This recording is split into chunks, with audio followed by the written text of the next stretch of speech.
Tell me about the Parkinson Awareness Group. Yes, so we host the Tyler Parkinson Support Group. It is the third Tuesday every month, hosted graciously by Green Acres Baptist Church from 12 to 1. We bring in a different professional every month. So we've had an elder law attorney, an occupational therapist, a moving specialist, we've had several movement disordered specialists, including Dr. Chitness, Virginia Robillard, Amy George with Dr. Plotkin's office, and we also get lunch catered. We have pharmaceutical reps come in and provide information about different drugs that may be available on the market. It is a fantastic place for humans to come get together with other humans with Parkinson's or humans who are affected by what Parkinson's may be doing to our life. I'm obviously very biased. It's an incredible group of people. We have spouses join us, adult children join us, friends and family join us. It is a wonderful place to come, learn, be together, and get some lunch. Okay, great. What is the mission of the group? To share information. It can feel incredibly isolating when we get a Parkinson's diagnosis. We are not sure what comes next or what to expect or what this might mean to our quality of life. And our job, certainly as speech pathologists, but as the hosts of this group, are to provide information that is going to affect change in a positive capacity for our humans with Parkinson's. Whether it is information about what's to come or how we could better manage symptoms or how we could identify changes as they occur, we are very strong believers here at the office and in the group that proactive management of care and deficits is incredibly important. So if we are just getting a diagnosis and we're not really sure we even need to go, I would argue that is the best time to go. Let's go, get a handle on what's to come, figure out what's going on, and find a space in a community who's going to support you and understand what's going on. Well, that gave me a good follow-up question right there. Yeah. In the group, do you find like people who come there for the first time, there's other people who've been there before and they're able to help the newcomer to the group? They will. They're awesome. We do have our humans who come every single month. We have humans who come when the speaker sounds good or applicable to them. It's open to anyone and everybody who wants to come. We usually have between 30 and 40 people join us every month. Our biggest was 75. So it kind of varies, and this is meant to fit into people's lives in a way that's meaningful to them. So. Hit the mic. Yes, I sure will. Oh, come on, computer. There we go. Okay. All right. Let's see. Next question. What should the community know about Parkinson's disease? So, Parkinson's disease is certainly a progressive neurodegenerative movement disorder, and it can be scary to hear those words, and again, very isolating.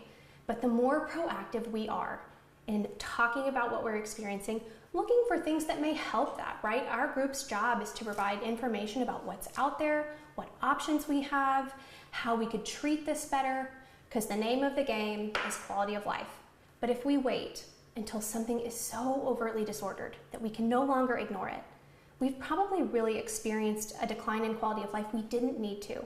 We don't need to be scared about talking about this. We can certainly experience those feelings and sit in what feels like, a big difference in how we thought our life would be. But there is a lot of really lovely life to live with Parkinson's. And our job is to help share that information and empower somebody to find the tools they need so that they can enjoy their life. This isn't how they saw most of their retirement going or how they saw their maybe younger adult life going. So let's give you the tools, give you the community, and let's do it early. Let's be proactive. We know that changes are going to happen. Every day Parkinson's wakes up and goes to work. But if we do too, and if we know what our tools are and what strategies we can use and who should be on our team, our life is going to be really enjoyable still, even with a Parkinson's diagnosis. Oh, yeah, that's a good follow-up question for me. Talk about detecting early and getting the help early. How are they able to, with early help, be able to sustain a better form of life than late? Great question. So I happen to be a speech pathologist, and we specialize in Parkinson's here. And honestly, we had a patient's spouse request we start the group 3 years ago, which is really how it came to be. She said it felt isolating and hard, and so we said, well, we have the ability to, let's start a group. But we know between 70 and 80% of individuals diagnosed with Parkinson's will experience a change in vocal loudness and swallow safety in the early stages. Oftentimes, the first symptom we see or notice is maybe a shuffled gait. Maybe we have a unilateral or bilateral hand tremor. Maybe we have fallen a little bit more. But what we do, and certainly what physical therapy and occupational therapy do, because we love our allied health professionals, is we can identify deviation in skill from regular aging. So there is a 2024 international consensus across quite a few centers of excellence by the Parkinson's Foundation.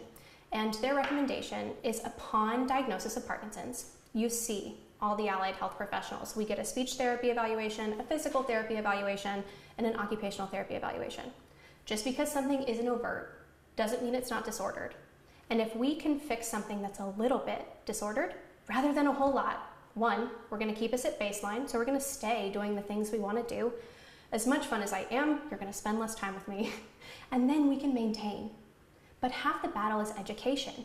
We hear Parkinson's, we kind of think of a tremor or maybe a shuffle, and then we sometimes really don't know anything else, because it's not your job to be in healthcare and know about what that diagnosis is. So it is unbelievably important to get in contact with the team members who are going to be your support system in some capacity for the rest of your life. Early detection of dysfunction, early correction and rehab of dysfunction just allows for us to continue to do what we want without being inhibited by the physiological changes and the functional changes we would see that might come otherwise if we ignored them until they were so bad we can't do anything else but have every part of our day affected by them.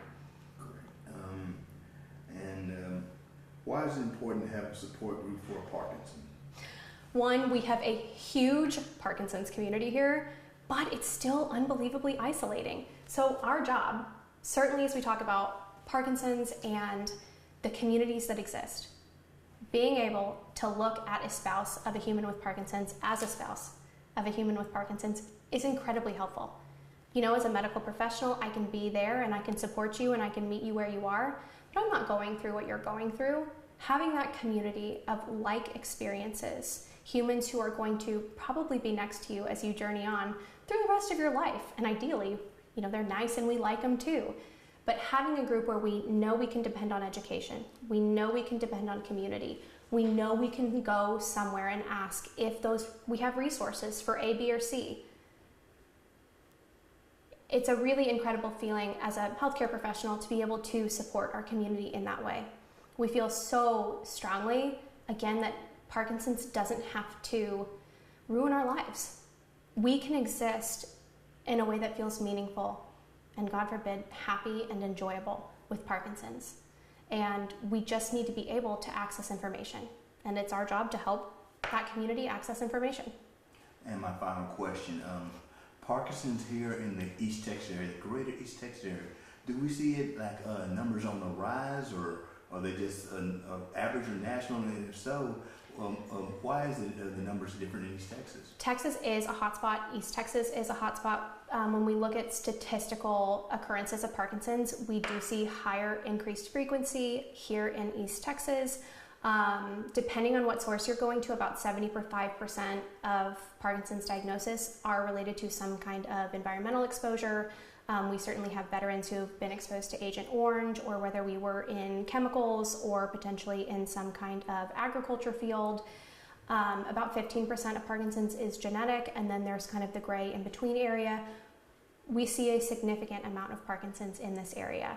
And every time somebody comes in with Parkinson's, it seems that they just don't realize that they're in a decently sized group. So while it feels isolating, and it can be, there are a lot of humans here with Parkinson's disease who deserve support, deserve community, and should be together so that they can go on this journey with friends who know what's going on.